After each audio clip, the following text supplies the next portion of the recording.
Bonjour, c'est Tarologie, énergie et bien-être. Je viens vous présenter un livre, donc c'est Sylviana, hein, c'est mon prénom.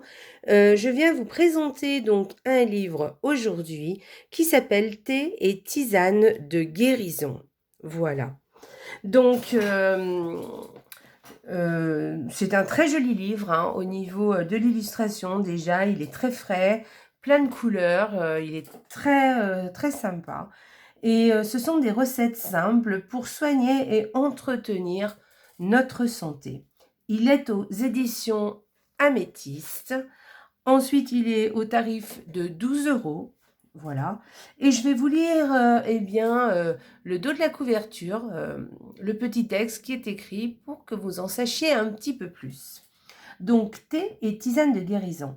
Rassemblant des savoirs très utiles, ce guide complet du monde des thés et des tisanes vous aidera à mener une vie plus saine et plus heureuse. Thé noir, thé vert ou longue, découvrez des chapitres détaillés sur différentes variétés de thé et leurs avantages. L'ouvrage propose également certains thés susceptibles de soulager un certain nombre de maux qui sont listés dans le livre. Que vous soyez buveur de thé aguerri ou converti de fraîche date, Caroline Down vous enseigne les nombreux bienfaits des thés et des tisanes. Apprenez comment les composer, les préparer, les consommer et comment faire pousser votre propre jardin d'herbes. Utilisé à des fins de guérison et de prévention, le thé est un choix idéal pour mener une vie saine. Voilà. Donc, eh bien écoutez, on y va. Donc, une très belle couverture, comme je vous disais, hein, pleine de couleurs, qui donne envie. Donc, thé et tisane de guérison, des recettes simples pour soigner et entretenir votre santé. Voilà, c'est un livre de Caroline Down. Et donc ça, vous avez, à propos de l'auteur, vous avez les remerciements. Ensuite, vous avez le sommaire. Alors, au niveau du sommaire, en premier lieu, vous avez l'introduction. Ensuite, le chapitre 1 à propos du thé. Chapitre 2, le thé noir. Ensuite, le thé vert, le thé blanc, les tisanes, les affections de A à Z et leurs associations de thé ou de tisane remède. Comment préparer le thé, où trouver du thé, l'annexe, les recettes, le glossaire et les références bibliographiques. Voilà, alors vous avez l'introduction ici, donc je vais vous lire le début de l'introduction, parce que je trouve qu'il relate un petit peu tout ce que dit le livre. Il vous explique un petit peu de quoi elle va parler. Donc, je vais vous lire ça et ensuite, on rentrera dans le vif du sujet. Donc, ce livre explique comment le thé et les infusions à base de plantes peuvent aider le corps à guérir. Ils sont également présentés des manières de les consommer à titre préventif. Aussi, ce texte se concentre spécifiquement sur la valeur thérapeutique de ces boissons. Vous y trouverez des données à jour sur les types de thé et leurs bienfaits pour la santé, ainsi que des descriptions sur les différentes qualités, les variétés de thé et tisanes les plus populaires. J'y dresse par ailleurs une liste d'affections et des thés permettant de soulager ces dernières. Divers sujets tels que les mélanges, les méthodes de préparation, ainsi que la manière de préparer les tisanes remèdes pour soigner et entretenir sa santé sont aussi abordés. Des conseils de jardinage sont proposés à ceux et à celles qui sont enclins à cultiver leurs propres ingrédients pour la préparation du thé. L'annexe comprend des suggestions de recettes, enfin un glossaire, des termes relatifs au thé, ainsi que les références bibliographiques des études scientifiques citées sont fournies à la fin du livre. Voilà. Ensuite, elle vous explique plus loin que effectivement, on va parler exclusivement des recettes, des remèdes, des thés et des bienfaits des tisanes qui préventivement peuvent soigner certains maux. Il est bien évident que surtout on n'arrête pas son traitement thérapeutique que votre médecin vous a donné. d'accord? Ça, c'est juste un supplément qui peut vous aider à titre préventif, certes, mais aussi peut vous aider sur un mot que vous avez, mais il ne faut pas arrêter votre traitement. Et si vous avez des problèmes qui persistent vraiment ou récurrents, allez chez le médecin, d'accord? Ça, c'est juste pour vous aider. Donc, allez bien chez les médecins et faites-vous soigner par votre médecin avec des médicaments qu'il vous indiquera. Voilà, lui seul est capable de vous dire si vous devez recourir à des médicaments traditionnels ou pas, ou si vous pouvez vous contenter de ça. Voilà. Ensuite, à propos du thé, donc ça c'est le chapitre 1. Donc là, elle va nous parler du thé en général, hein. Donc là, elle va passer en revue, alors déjà, d'où vient le thé, son histoire, tout ça, le thé blanc, le thé noir, le thé vert, le thé jaune, les tisanes, voilà, les fleurs de thé, le thé chai, le thé au chocolat qui est très à la mode, le thé équitable, le thé enrichi, le puer, les thés prêts à boire, les thés glacés, les thés sucrés, l'alcool au thé. Pardon. Le thé et la chromothérapie, alors ça je ne savais pas, mais apparemment, voilà, on peut associer le thé à la chromothérapie, ce qui peut être assez intéressant, si ça vous intéresse. Ensuite, vous avez le chapitre 2, alors là, on rentre dans le vif du sujet par rapport au thé. Donc, on va vous parler, là, elle va vous parler du thé noir. Alors, les bienfaits du thé noir, ce qui peut vous apporter, son goût, d'où il vient, voilà, comment il est fabriqué. Et là, elle vous donne, bon, bah, déjà, sur quoi il peut jouer sur votre santé. Et ensuite, voilà, par exemple, le thé noir et la chromothérapie, le thé noir, la caféine et les tanins, les différents types de thé noir, hein, on les a tous ici, que vous pouvez trouver facilement en commerce. Ensuite, elle va vous parler donc du thé vert. Alors, de la même façon, hein, elle va vous faire un petit historique avec d'où il vient, comment il est fait, qu'est-ce qu'il peut soigner, comment on peut jouer avec lui par rapport aux méthodes de prévention. Voilà, et les différents types de thé que vous pouvez aussi trouver dans le commerce. Après, on va parler des thés verts aromatisés, effectivement. Après, en chapitre 4, vous avez le thé blanc. Donc, elle vous explique ce qu'est le thé blanc. Voilà, moi, je ne connaissais pas le thé blanc. Je m'avais un peu entendu parler, mais je ne savais pas exactement de quoi il s'agissait. Et elle nous explique ce qu'on peut trouver en commerce, donc, justement, au niveau du thé blanc et ce qu'il peut apporter. Ensuite, en chapitre 5, elle vous parle des tisanes. Et alors là, les tisanes, elles sont faites à base de plantes, hein. Et elle va vous parler de ce que chaque plante va vous apporter en tisane. Voilà. Donc, faites attention à ce que vous buvez comme plante, parce que les plantes ne sont pas inoffensives. Donc, faites attention à ce que vous prenez. Voilà, alors labourage, alors il y a plein de plantes, hein, vraiment beaucoup, hein. Le calendula, l'églantier, la fenouil, l'hibiscus, la mûre, l'amande verte, le réglisse, le trèfle rouge, l'amande, la verveine citronnelle, les épices, le basilic, la cannelle, la cardamone, le clou de girofle, le gingembre, le jus, les écorces d'agrumes, le persil, la sauge. Vous voyez, il y a vraiment beaucoup de choses, hein.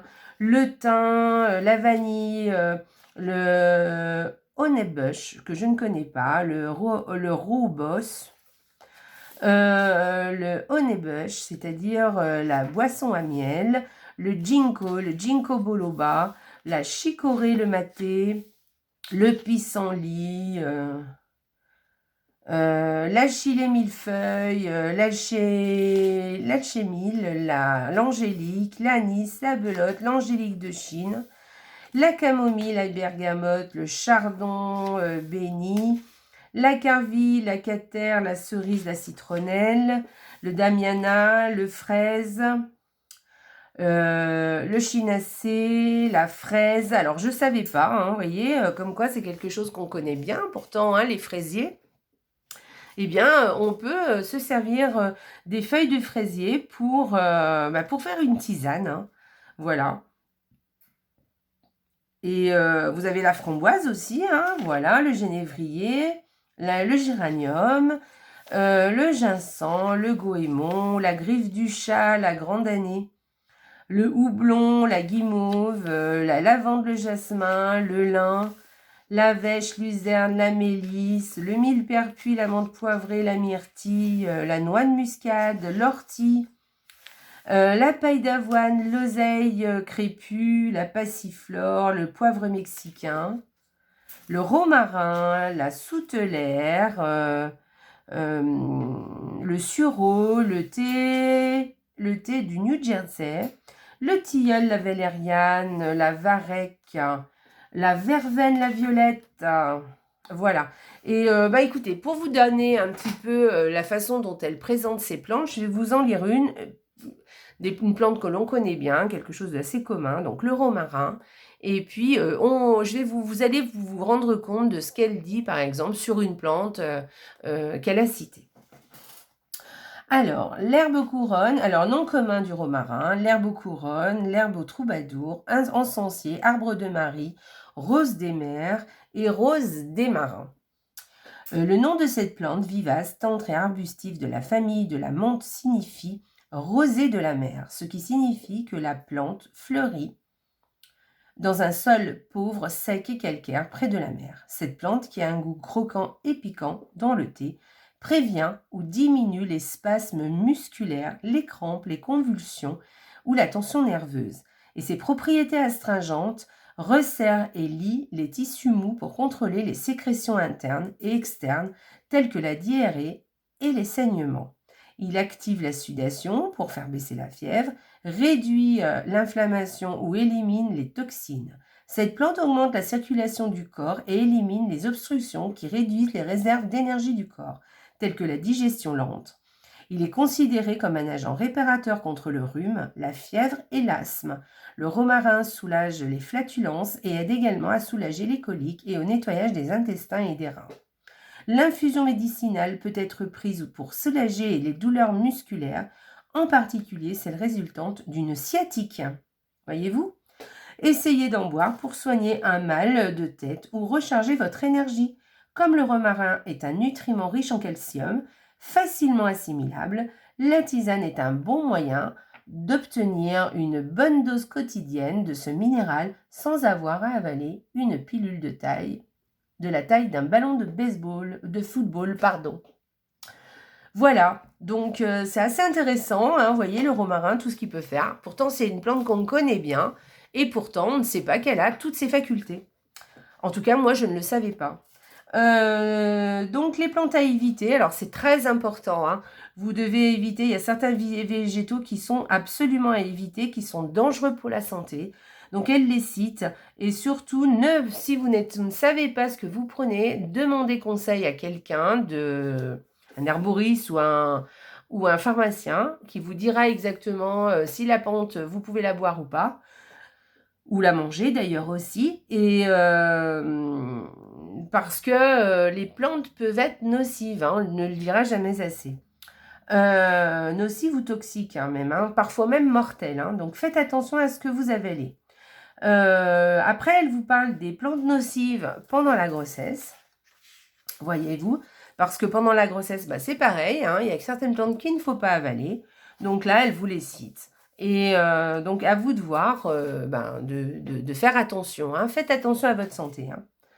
Le chapitre 6, elle nous parle des affections de A à Z et leurs associations de thé et de tisane remède. Alors là, par exemple, elle va nous parler des affections et elle va vous dire qu'est-ce qu'il faut prendre en thé ou en tisane. Alors, par exemple, pour l'anxiété, il va falloir vous pouvez prendre une tisane de passiflore, de millepertuis, de valériane ou d'aubépine, par exemple. Voilà. Pour aider l'asthme, vous pouvez faire des tisanes d'ortie, de plantain, de luzerne, d'anis, de grande année, de romarin, d'ojacenta et de trèfle rouge. Voilà, vous voyez, vous avez plein de possibilités différentes. Vous avez pour la constipation, la dépression, le diabète, la diarrhée, l'eczéma, la fièvre, les flatulences, la goutte, les hémorragies. Voilà, vous avez plein de l'insomnie, enfin, vous avez vraiment plein de choses, hein, vous voyez, elle continue encore. Donc, il y a vraiment plein de mots que vous pouvez aider à soigner avec les tisanes. Ensuite, chapitre 7, eh ben, comment préparer le thé. Alors là, elle va rentrer un petit peu dans, enfin, sur l'usage des ustensiles à utiliser pour préparer un thé. Alors, elle va tout vous citer, et puis après, à vous de faire le tri de ce que vous voulez ou de ce que vous voulez pas. Parce qu'elle dit, elle va vous dire ce qui est indispensable, mais là, elle vous parle un peu de tout. Là, vous avez les ustensiles nécessaires, l'eau à utiliser, vous voyez, elle vous parle du récipient, des tasses, des soucoupes, de la théière. Elle va vous parler aussi de l'infuseur, du couvre-théière, comment préparer une infusion et comment préparer une tasse de thé individuelle. Voilà, elle va tout vous dire. Ensuite, elle va vous faire un tableau, parce que par rapport à chaque type de thé, vous avez la quantité à mettre dans votre infuseur, si vous ne faites pas en sachet, évidemment, si vous faites le thé en vrac. Et puis, elle va vous dire, bon, par contre, même pour le sachet, là, par contre, c'est valable, la température de l'eau auquel il faut déguster son thé, d'accord? Ne pas faire bouillir l'eau, c'est parce que ça brûle les herbes, donc c'est pas bon. Donc, en fait, voilà, vous avez les températures d'eau, parce que selon les différents types de thé, vous avez des différentes températures. Et ensuite, vous avez le temps d'infusion. Voilà. Donc, après, vous avez les sachets. Elle vous parle du thé en sachet, du thé glacé. Elle va vous dire comment pratiquer, comment faire vos propres sachets de thé. Voilà. Avec par exemple, du thé en vrac que vous aurez acheté. Comment le conserver, ce thé. Voilà. Et ensuite, elle va vous parler des ingrédients sucrants. Donc, le sucre raffiné, évidemment, mais enfin, toutes sortes d'autres sucres, notamment le miel, le sirop d'agave, le sirop d'érable, voilà, les autres édulcorants. Ensuite, ce que vous pouvez rajouter dans votre thé, par exemple le citron, le lait. Vous pouvez préparer aussi des tisanes médicinales. Alors, comment les préparer? Les infusions froides, les décoctions aussi, elle va vous en parler un peu. Et comment préparer une tisane. Donc, elle vous explique tout ça. Le chapitre 8, où trouver du thé. Alors là, elle va vous dire où est-ce que vous pouvez trouver du thé. Elle va vous donner plein de ressources au niveau d'Internet. Il y a plein de sites où vous pouvez trouver du thé. Alors moi, personnellement, je vais vous conseiller plutôt d'aller en magasin. C'est quand même plus sympa. Vous êtes en général bien renseigné. Et puis, vous avez toutes ces odeurs. Enfin, c'est quand même sympa de choisir son petit thé dans un magasin de thé, et puis ou dans un bar à thé, et puis il y a plein de petites vaisselles, enfin c'est très sympa. Bref, mais de toute façon, vous pouvez effectivement commander sur Internet aussi.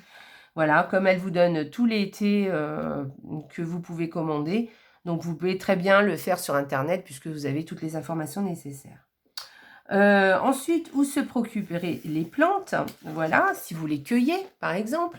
Par exemple, elle vous dit de ne pas les cueillir en bord de route, mais bon, ça semble évident, mais enfin bon, apparemment pas pour tout le monde. Ensuite, comment cultiver votre propre jardin aromatique? Comment installer donc le jardin aromatique? Et puis, comment cultiver des arbres aromatiques à l'intérieur si vous n'avez pas la chance d'avoir un jardin? Voilà, vous pouvez le faire un petit peu chez vous, pourquoi pas. Ensuite, elle va vous parler de 20 plantes faciles à cultiver pour votre jardin de thé. Donc effectivement, c'est vraiment des plantes assez faciles à cultiver. Quand on parle de l'angélique, la camomille, c'est très très facile. La fraise, le fenouil, la lavande, la marjolaine, la menthe, l'ortie, le persil. C'est vraiment des plantes faciles à cultiver. La sauge, le thym et le romarin. C'est vraiment des choses faciles à cultiver et à entretenir. Donc, voilà. Enfin, elle va vous dire en annexe les tisanes pour les affections communes. Donc là, à nouveau, elle va vous parler de certaines affections que vous avez et les tisanes que vous pouvez associer avec. Voilà. Donc, c'est en plus de la petite liste qu'elle vous aura déjà donnée avant. Voilà, par exemple, pour le stress, l'houblon, la lavande, la verveine citronnelle aussi, ça calme le stress. Le tilleul aussi. les pétales de rose, la scutulaire casquée. Voilà, donc vous voyez, vous avez pas mal, enfin, vous avez pas mal d'informations hein, sur les plantes. Ensuite, alors, elle va vous donner quelques recettes. Voilà, elle va vous dire, ben voilà, comment vous pouvez faire pour telle et telle chose, telle et telle recette. Alors, par exemple, la première que je vois, c'est la tisane Bon Vent le Rhume. Donc, vous prenez 2 cuillères à café de feuilles et de baies de framboise. Ensuite, 1 cuillère à café de fleurs de grande camomille et 1 demi-cuillère à café de racines de gingembre frais et râpés. Infusez le tout pour en faire une tisane. Voilà. Vous avez des infusions à la camomille, des infusions graines de lin. Enfin voilà, vous avez pas mal de recettes. Vous avez par exemple les recettes pour le thé du matin, où elle vous propose par exemple de prendre un thé vert assez commun. Et puis, dedans, vous rajoutez l'ingrédient dont vous avez besoin. Puisque par exemple, je ne sais pas, si vous êtes un peu enrhumé, vous pouvez par exemple rajouter un petit peu de thym dans votre thé vert. Et ça fera l'affaire pour votre rhume. Voilà. Donc, elle vous donne 2 ou 3 informations. Et puis, elle a encore d'autres d'autres recettes hein, que je ne vais pas vous citer. Ensuite, vous avez le glossaire pour les termes qu'elle utilise si vous n'en comprenez pas le sens. Et ensuite, les références bibliographiques. Et vous en avez pas mal. Hein. Vous en avez vraiment une belle tapée. Donc, voilà, toutes ces références bibliographiques. Hop, voilà. Donc, voilà, et le livre est terminé. Donc, j'espère que ce livre vous a plu. Moi, je l'ai trouvé très sympa. Il m'a plu parce que je me suis mis un petit peu au thé parce que je trouve c'est sympa de temps en temps. Moi, je suis plutôt café, mais de temps en temps dans la journée, un petit thé ou une petite tisane, ça peut être sympa. Et si en même temps, on peut guérir un peu nos petits travers du moment, pourquoi pas. Voilà. J'espère que ce livre vous a plu. Il est quand même assez fourni et plutôt sympathique. Donc, écoutez, dites-moi ce que vous en pensez, laissez-moi des commentaires. Peut-être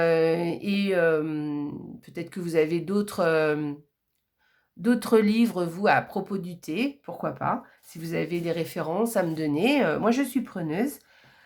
Voilà, je vous fais des gros bisous, je vous embrasse bien fort et je vous dis, n'oubliez pas, la vie est belle. Au revoir, à bientôt, je vous embrasse très très fort.